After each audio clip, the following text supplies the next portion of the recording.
Bienvenidos a La Hora que no existe. Un podcast de Hora 25. Ítalo.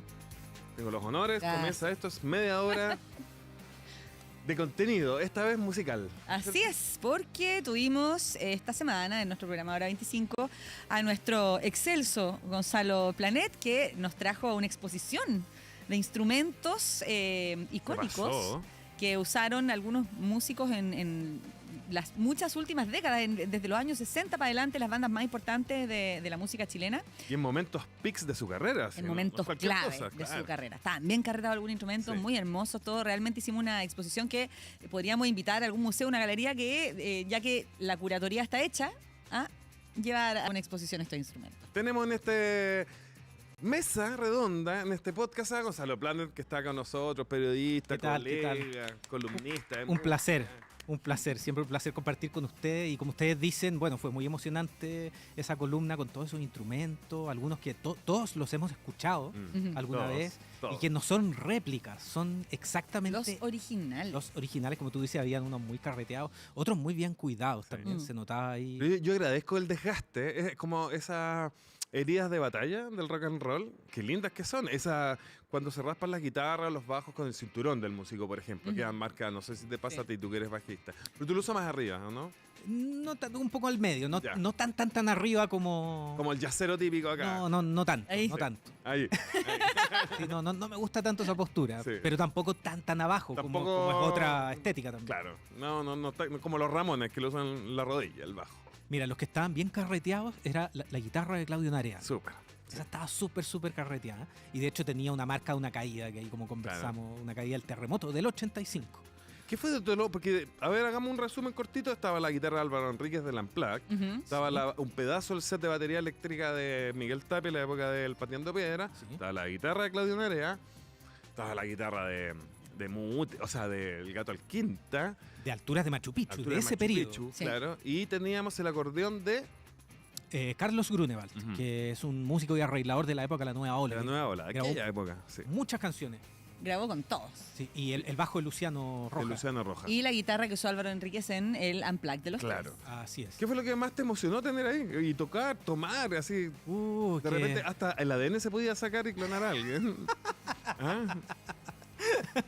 ¿Te cachai? Mira, la verdad, todos qué buena idea. Qué gran idea. No, todos eran emocionantes, pero yo creo que la guitarra de Gato Alquinta, si bien como ahí conversábamos en el programa, no era una guitarra de él, digamos. Claro. Se la prestaron, pero la usó en un periodo muy significativo. Y ahora es parte de la colección de los Jaivas. Y era del sonidista de los Jaivas en ese momento. Era el sonidista. ¿Era quién? Un francés, Dominique Stravage, que él falleció el año 2015. Y colaboró con los Jaivas desde el año 80, más o menos, hasta bien entrado los 90. Y trabajó en discos, en shows en vivo. Y claro, se la prestó y después los Jaivas la adquirieron compraron a los familiares de Dominique. Claro, está en el video ahí. Estuvo en Machu Picchu mismo. Claro. Ruinas, no, esa guitarra. Increíble. Pero la de Claudio Narea también es impresionante. Los prisioneros, imagínate. Y para qué decir la batería electrónica. Sí. De Miguel Tapia, sí. Golpeando los pads de Pateando Piedra, o sea, imagínate. Fue un esfuerzo de producción. Sí. O sea, podríamos contar pormenores. O sea, ahí habría otro podcast entero. ¿Cómo lo hiciste para convencer a tanta gente, Gonzalo? Pero mira, afortunadamente, salvo un par de detalles, fue bastante fluido. Sí. Varios músicos muy importantes la entregaron casi sin preguntar nada y eso ¡ay, qué amor! Qué acto de fe más lindo para contigo principalmente y para con nuestro programa. Absolutamente, porque tú también, Ítalo, tú tocas y tú sabes que no es llegar y prestar un instrumento. No, por supuesto que no. Y sobre todo de esa categoría y con esa historia, porque a mí me carga un poco la palabra histórico, que se abusa tanto esa palabra, esto histórico, pero tal vez en este caso sí podríamos decir que pertenecen a esa categoría. Piezas de museo. Bien. Bueno, les recordamos a toda la audiencia que pueden ir a YouTube, pueden ir a la página de TVN Play, ¿no es cierto? Sí, y también pueden el sábado en la noche después de la película ver de nuevo Hora 25. Claro, y ahí por TVN. se van a encontrar con esta columna de Gonzalo haciendo un recorrido, un repaso por la historia del rock and roll chileno. Así es. Y a propósito de eso mismo, que nos traes tú unos contenidos que se desglosan de aquello, ¿no? Se desglosan de aquello, porque mira, uno de los instrumentos, el primer instrumento que vimos en la columna fue un acordeón, que tiene más de 60 años, como el mismo año 1960, 1961. más o menos un acordeón alemán, Hohner, con el que se grabaron muchos éxitos de la nueva ola. Canciones de Cecilia, de Wildo, Arturo Millán, José Alfredo Fuentes, muchos artistas. Y la verdad eso nos lleva a un ingeniero de sonido que falleció hace algunos días atrás.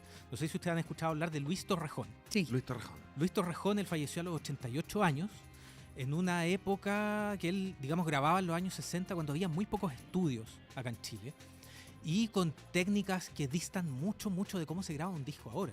La verdad es que ahora uno puede grabar un disco en su casa de manera muy fácil y prácticamente sin limitaciones técnicas y limitaciones de ningún tipo en realidad. Incluso es más, incluso sin talento musical. Bueno, sí. Totalmente, y ejemplos sobran. Sí. Te puedes hasta ser millonario. Y empiezan con... Pero lo que hacía don Luis Torrejón en esa época era un trabajo sumamente manual de cortar cintas. Como en el cine. Como en el cine, claro, cuando tú, no sé, grababas una canción y querías pinchar una parte, se llamaba pinchazo. Cuando alguien se equivocaba de una parte, hacer otra. Cortaba con tijeras. Corte. De hecho, a este señor le decían el rey de las tijeras. ¿En serio? Mira. Porque su corte de cinta era prácticamente inaudible. Wow. Había adquirido una técnica de corte que era, digamos, cortar la cinta no derecho, sino un corte diagonal. Y estos cortes eran para editar. Era para editar y estamos hablando de ediciones muy básicas. O sea, no era editar... ¿Y lo hacían como en una moviola, así igual como en las películas? Mira, se grababa en cinta en ese momento. Claro. Entonces había una máquina de cinta con unos rollos grandes. Sí, como la Nagra. Claro, pero una cinta magnética. Ajá. Una cinta, no de cine, digamos, no celuloide, cinta magnética. Sí. Y claro, la cinta iba pasando. Sí. Entonces, el momento que querían editar algo, hay que parar ahí. Aquí se hace el corte. Wow. Y había que hacerlo bien porque también, si no, había que grabar todo de nuevo. Claro. Pero qué loco, porque esa cinta, a diferencia del cine, que son fotogramas, tienen fotitos, tú puedes cachar la imagen. Acá no, pues como... No, lo ¿Cómo más... cachabas el punto exacto donde había que editar? Mira, lo más cercano Claro. que se podía hacer era ponerse unos fonos ¿Sí? y mover la cinta sonando. Claro. Y parar en el punto exacto. Claro. ¡Guau!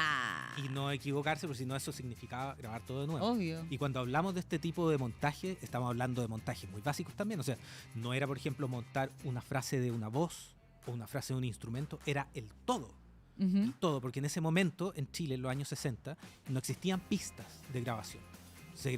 Había muchos micrófonos, Todo era mono, así. todo mono y en vivo. Y todos juntos. Grabando. Todo mono y todo junto. Claro, y la única innovación que existió en esa época, que después se fue...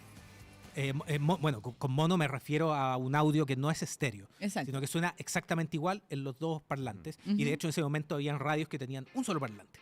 Ajá. Un solo parlante. Entonces a eso me refiero con el mono. A mí me gusta eso de grabar todos juntos, como sesión en vivo. Fantástico, y algo que uno tiene que estar sumamente ensayado. Eso te iba a decir, hay que tener carrete. Sí. Sumamente ensayado, no desafinar. Claro.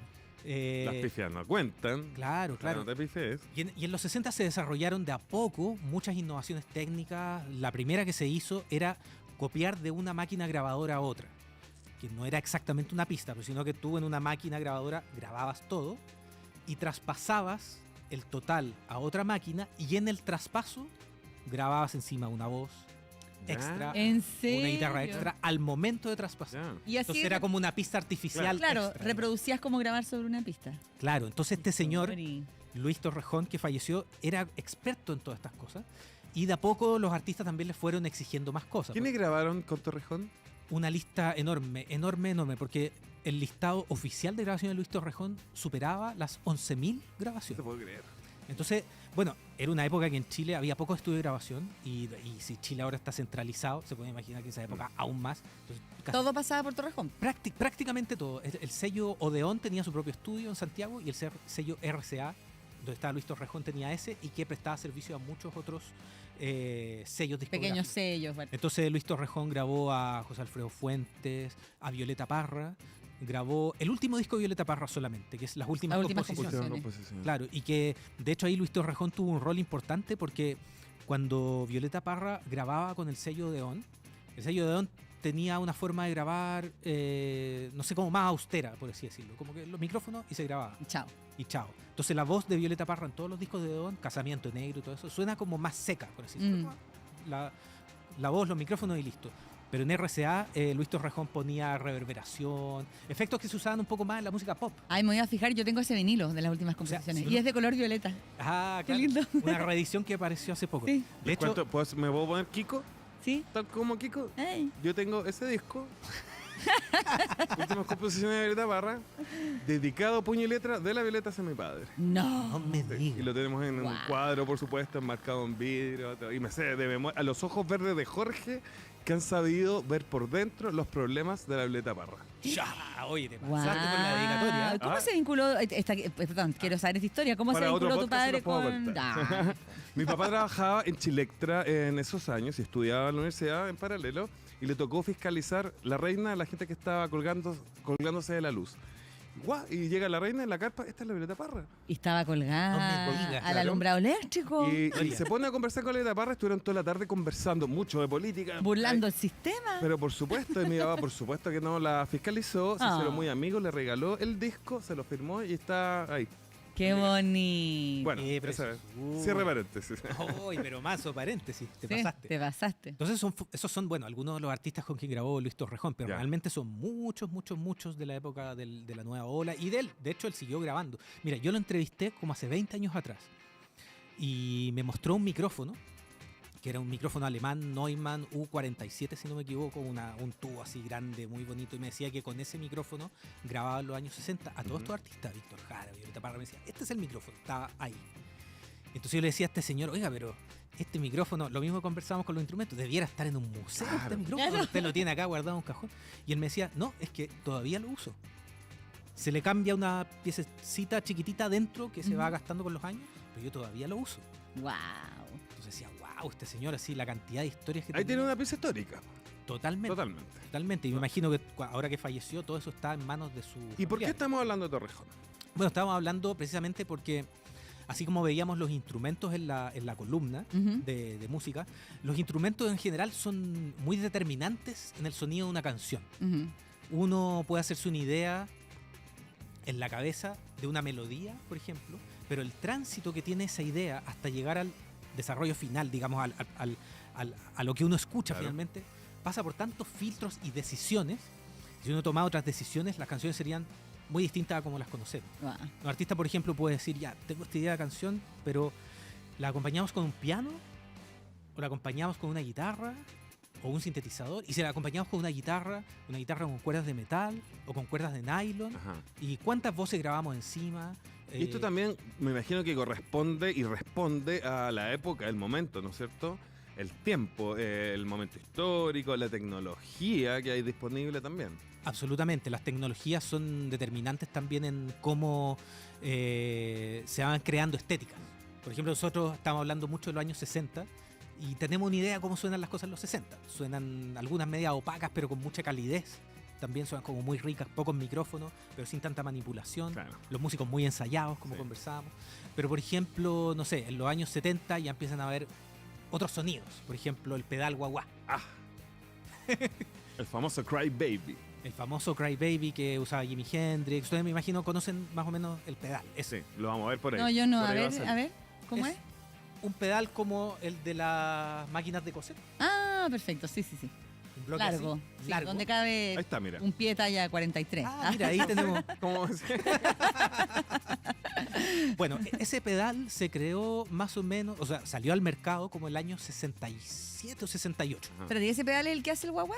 Claro, es un exactamente, suena exactamente así, por eso se llama guagua, porque Sí. suena así. Entonces tiene una entrada por un lado, ahí se alcanza a ver en la imagen, Ujú. donde se conecta la guitarra, el cable, Ujú. sale, se conecta ahí, y por el otro lado hay una salida y que va al amplificador. Ujú. Ahora hay gente que se va al chancho y abusa del uso del guagua. Ah, bueno, sí. Quiero nombres. ¿Ah?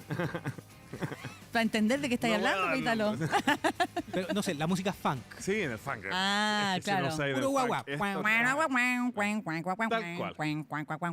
Música funk, puro guagua. Ah, Bueno, mucha psicodelia, Sí. la psicodelia de los 60. sí, po. Mucho guagua. Alguien me contaba la primera vez que llegó un pedal guagua a Chile. Fue como un par de años después que se fabricó, como el año 69. Y era una época que los festivales de colegio eran muy importantes. Claro. Festivales de canción folclórica, festival de canción pop. Festival de Canción Rock. No olvidar que Piedra Roja era originalmente un festival de música interescolar. Claro. Absolutamente, para juntar plata para el viaje a estudios Los cabros aburridos y se montaron un concierto. del Liceo 11. Sí, solo que Las no Condes. lograron llegar al viaje a estudios después de la caída. Se agrandó un poco. Tengo una duda. Guagua es el nombre del efecto y Cry Baby el nombre es la marca del pedal. Exacto, Así sí. es, ya. De hecho, el primer pedal guagua es de marca Vox. Perfecto. No dice Cry Baby, Sí. es Vox Ujú. guagua. Y después apareció la marca Cry Baby y bueno, hay muchas marcas que han aparecido después. Y esto vino a revolucionar el sonido de la guitarra en las bandas, en la música. Claro, porque proponía como un cambio muy radical de sonido. Habían otros efectos antes de guitarra, por ejemplo, hay uno que se llama vibrato. Perdón, el vibrato es la palanca de la guitarra. Este otro que se llama trémolo. Trémolo. Es el que corta la señal. En realidad la deforma, pero suena como cortado. Chorus, flanger, no sé, hay un montón de deformaciones, pero el guagua era como muy revolucionario. Y lo que te comentaba de estos festivales de colegio, la primera vez que llegó el guagua, la gente que vio aquí en el año 69 a una banda de rock tocando con un guagua, ganaron. Ganaron el tiro, da lo mismo lo que tocaba, ganaron. Increíble. Ganaron, guagua. Guagua. Y bueno, y así han aparecido también otros artículos como... Ya son como accesorios, artefactos incluso. Mira, yo tengo uno acá que les voy a mostrar.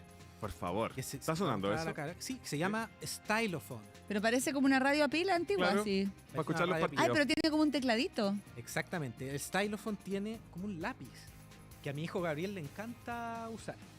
Le encanta usar. Tiene un lápiz con el que tú pulsas Las teclas. como ese tecladito y te genera sonidos con, digamos, exactamente igual al que usaba Lo queremos escuchar. David Bowie en Space Oddity. No. Bowie hace famoso este efecto, ¿no es cierto? Ahí está. Ahí está. Entonces tiene escalas también. A ver, ¿pero qué hacía Bowie? En una sección de la canción Space Oddity, ¿Sí? Space Oddity por al medio, suena una cosa. ¿Sí? Eso es esto. Es algo así, más o menos, no lo sé. Como algo así. Wow. Grande Bowie. Me encanta. Qué bacán. Y tiene un vibrato también, que si lo conectamos así. ¿Quién Claro. inventó esto? ¿En qué año aparece esto? Esto aparece en los 60. En los 60. Sí, Ya, es bastante antiguo. Sí. Y es británico. Ya. Es británico. Esta es una reedición, no es un ¿Y original. esto se inventa para la música o alguien lo tomó y lo trajo a la música, lo llevó a la música? Esto se inventó más como una curiosidad. Ya. Y alguien lo llevó a la música. Y si no me equivoco, Bowie fue uno de los primeros, si no el primero, al menos el que lo hizo como más popular. Ujú. De hecho, hay una reedición de esto que se llama Bowie. ¿En serio? Claro, porque fue de los artistas que lo hizo más Más popular. más conocido. No sé si lo quieren probar. Sí, yo obvio que lo quiero probar. A ver, tócate uno de los de Purple. De los no, a ver. No me suena. ¿Cómo es? A ver. Se puede tocar hasta para Elisa aquí. O sea, es que logra, si logras tener un manejo, Sí. puedes hacer Fácil mucho. no es, ¿ah?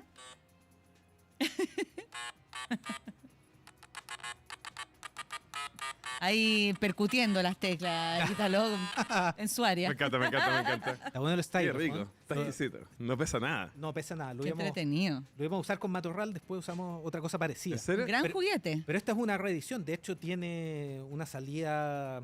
Puedes conectarle con un MP3. Ujú. Y sale la música acá y tú puedes acompañar la música con. ¿En serio? Sí. Ay, qué chori. Sí, Uno podría poner Space Oddity y acompañarlo con claro. él. Y eso se usó harto en los 70.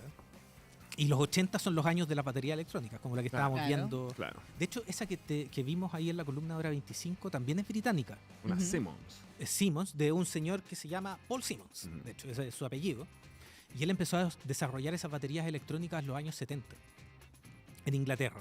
Y ese modelo que consiguió Miguel Tapia es bien contemporáneo a cuando lo consiguió. De hecho, es del año anterior. La diferencia de las de ahora, que en esa época esas baterías eran los paneles, los electrónicos, pero los platillos eran acústicos, eran platillos común y corriente.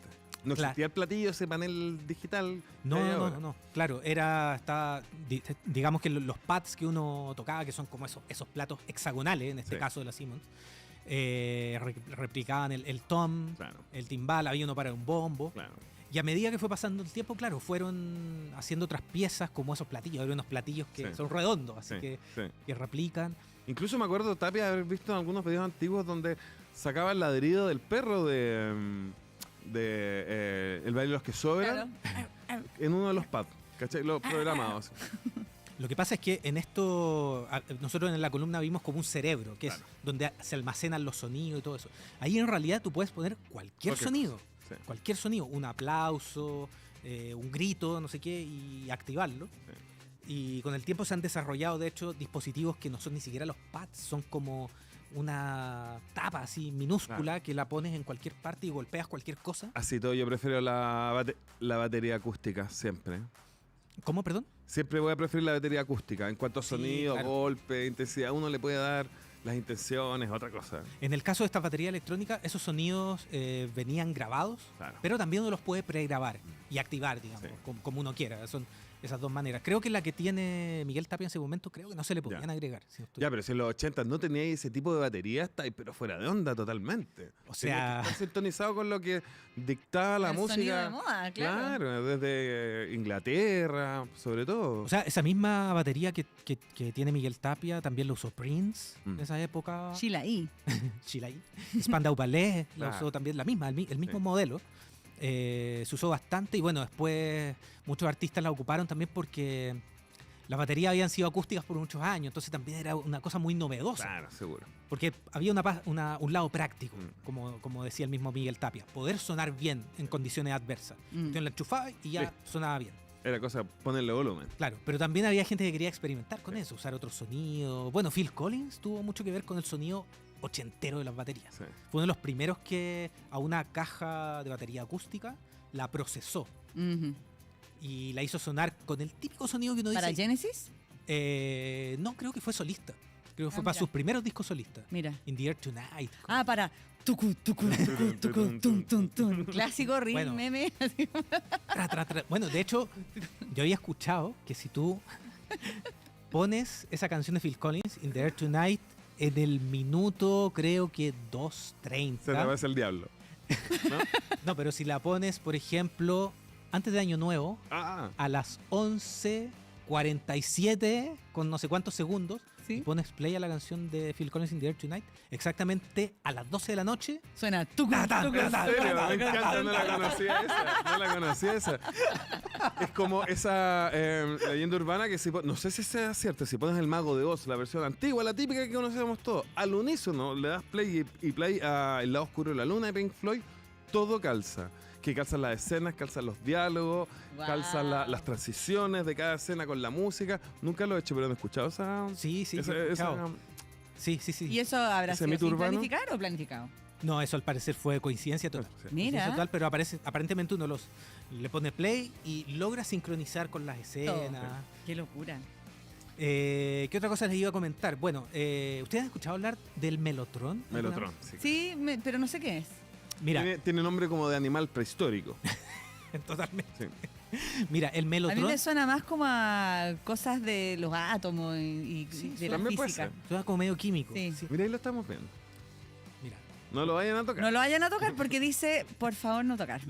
¿Qué es este instrumento? Describámoslo, por favor, para la gente que nos está escuchando. Es como un teclado, pero tiene al lado un comando como de antiguo tocadisco. Sí. Y adentro tiene como una suerte de marimba. No, que eso como un metalófono, una cosa. Mira, el Mellotron es un antecedente del sintetizador. Ajá. Un antecedente del sampler también. Ya. Mira, cuando tú ves ahí en la imagen, en las teclas, sí, cada tecla tiene atrás esa barrita que tú dices que es una marimba, algo parecido a una marimba. Eso tiene por dentro una cinta magnética. Ya. Una cinta magnética. Entonces, esa cinta magnética tiene un sonido grabado. Entonces tú al apretar la tecla activas la cinta de grabación. Ya. Entonces todas las teclas tienen un conjunto de grabaciones que, por ejemplo, puede ser el sonido de una flauta en las distintas notas. Entonces, por ejemplo, una flauta en mi, en la, en do. Y tú al presionar las teclas estás en realidad activando las grabaciones que tienen cada una nota. Wow. Entonces, si tocas todas al mismo tiempo, logras generar un acorde en base a las grabaciones que está activando ese momento. Esto es previo al sampler. Es previo al sampler. El Mellotron alcanzaron a usarlo los Beatles. Y bueno, de ahí un montón de... ¿Y en qué lo habrán usado los Beatles? Los Beatles usaron Mellotron en Strawberry Fields Forever. Ah, bueno. Cuando empieza la canción y uno escucha tan, tan, Sí. tará, que suena como una flauta o como un oboe o algo Sí. así. ¿Sí? Es Son un unos Mellotron. vientos. Ya, mira. Y esas perillas que veíamos en la fotografía alteran la velocidad. Entonces tú puedes tocar la tecla y cambiar el pitch, que le llaman en Pitch. inglés. Sí. Pitch, Sí. es como la velocidad. En Chile, Mellotron han usado los 3. A propósito que teníamos La guitarra de La la guitarra- ¿Y en qué la usaron los tres, el Mellotron? la usaron en el disco Fome, Ajá. porque cuando grabaron en Nueva York tenían un Mellotron real, original, ya. en el estudio de grabación. Que en no Nueva se York. trajeron a Chile, por No se cierto. trajeron a Chile y lo podían usar. Entonces lo usaron en la canción Bolsa de Mareo. Mm, En un segmento intermedio, cuando sale la explosión y baja la canción, ¿sí? se escuchan como unos vientos. Eso es Mellotron. Mira. De Fome, el disco Ujú. del año 97, la canción Bolsa de Mareo. Tiene el- Debe haber sido muy tentador para los músicos de cada época cuando aparecen todos estos avances tecnológicos, no usarlos. O sea, Claro, ¿qué hacemos? explorarlos, Hay que ¿no? explorarlos, ¿no es cierto? Absolutamente, y son instrumentos que definen las eras. Por Definen ejemplo, las eras. la batería electrónica, absolutamente ochentero, todos estos pre-sintetizadores de los 60, también usados mucho en los 70. ¿En qué época habrá aparecido el Theremin? Que también me da la sensación de que es como... Se experimentó mucho a la par que con esa primera cajita que trajiste, que ya olvidé el nombre, la que había usado Bowie. Stylophone. Sí. Sí, se suena Pero el parecido. Theremin es mucho más antiguo, ¿no? El Theremin es muy antiguo. El Theremin es de principios del siglo XX. Claro. Porque de hecho es una tecnología que... Es una antena. Pero en esa época se experimentó, o sea, los Beach Boys usaron Theremin Sí. Usaron Theremin. bastante en el Pet Sounds, ponte tú. Claro, en Good Para Vibrations. que la gente que no sepa, el Theremin es un instrumento que no existe, es como una que caja que no se toca. que no se toca. Tú mueves tus manos como en distintas alturas y hay unas frecuencias que suenan, Claro. no, es como magia. Ya Claro. Michel Jarre también lo Claro. usa. Usado Theremin. Theremin es como una antena, digamos, Ujú. y la antena responde a la vibración de las ondas. Entonces tú no lo tienes que tocar. Tienes que mover según Tienes que cómo las moverte. ondas van. Claro, y son generalmente el Theremin clásico tiene 2 movimientos. Ujú. Una mano controla el volumen, Ah. digamos que suene bajito o que vaya subiendo. Ujú. Ujú. Y la otra controla la melodía, por así decirlo. Mientras tú más te acercas, es más grave. Y mientras más te alejas, Es más agudo. entonces según cómo te muevas, Alucinante. Y te da un sonido medio fantasmagórico. Sí. Es como Sí. muy envolvente. Pero igual acuático un poco También, también, claro. ¿cierto? pero se usó en muchas películas de terror de los años Claro. 50. Sí, total. Sí. Claro. Mira, nos quedan 2 minutos, querido colega. El reloj de arena ya nos está Sí, indicando. Sí. la dictadura del tiempo, como diría el Palma, que habla así. La dictadura del tiempo, un bosque de piernas. Que me carga. Bosque de piernas. Bueno, Igual nada, son queríamos creativos recordar... los relatores de... Sí, sí. Roberto De Negri, que falleció Sí. hace muy poco, todos nos enteramos por todos los medios. Un periodista, productor, gestor cultural. Cuéntanos en qué radica la historia y la importancia de esta persona que aportó la música Bueno, y la actividad cultural musical. sobre sí, todo. mira, el fallecimiento de Roberto fue bien sorpresivo. Absolutamente, murió de un ataque cardíaco. Ujú. No había cómo preverlo, él no estaba enfermo ni Claro. nada. Y fue una pena porque él es de Arica. Claro. Llegó a Santiago, entiendo que en los años 90, y Ujú. aquí desarrolló como una preindustria de los conciertos de la música independiente, hecho bastante a pulso, con un grupo de amigos muy valioso y que tenían como esta pasión por la música para meterse en un emprendimiento que podía haber sido bastante incierto, que era traer bandas que no estaban en el radar masivo de los medios de comunicación. Exactamente, claro. Yo me acuerdo haber ido a ver, por ejemplo, a grupos como Yo La Tengo el año 2000 o 2001, si Por no me ahí, equivoco. sí. Él trajo a Fugazi, a Ujú. Stereo Lab. Stereo Lab, Eran sí. grupos que, digamos, eran en su momento. Stereo Lab tocó como en el Nescafé, ¿o no? Tocaban en el Café de la Me gusta Sal. mucho Sí, Stereo que Lab. en esa esa época todavía era Teatro Providencia. Teatro Providencia. Claro. Exactamente. Claro, él provocó que muchos chilenos conociéramos varias bandas. Y en su momento. Claro. Claro, y también tenemos que olvidar que estamos hablando fines de los 90, principios de los 2000, no existía la industria de los festivales, donde ahora uno puede ver todos los festivales de música y están llenos de todas esas bandas. Pueden llegar, claro. En ese momento no era así, era digamos una apuesta también monetaria totalmente, así que fue una gestión que marcó a mucha gente. Visionario el hombre. Absolutamente. Tú lo mencionaste, Blanca, en la columna. ¿Tú lo conociste a Roberto? Sí, lo conocí. Me tocó alguna vez coincidir con él, trabajar con él.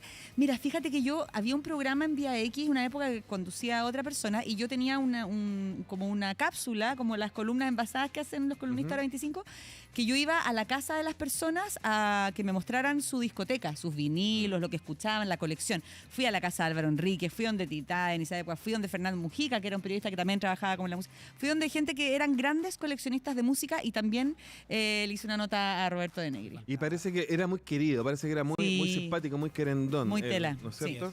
Sí. Creo que el reloj de arena nos dice que se acabó.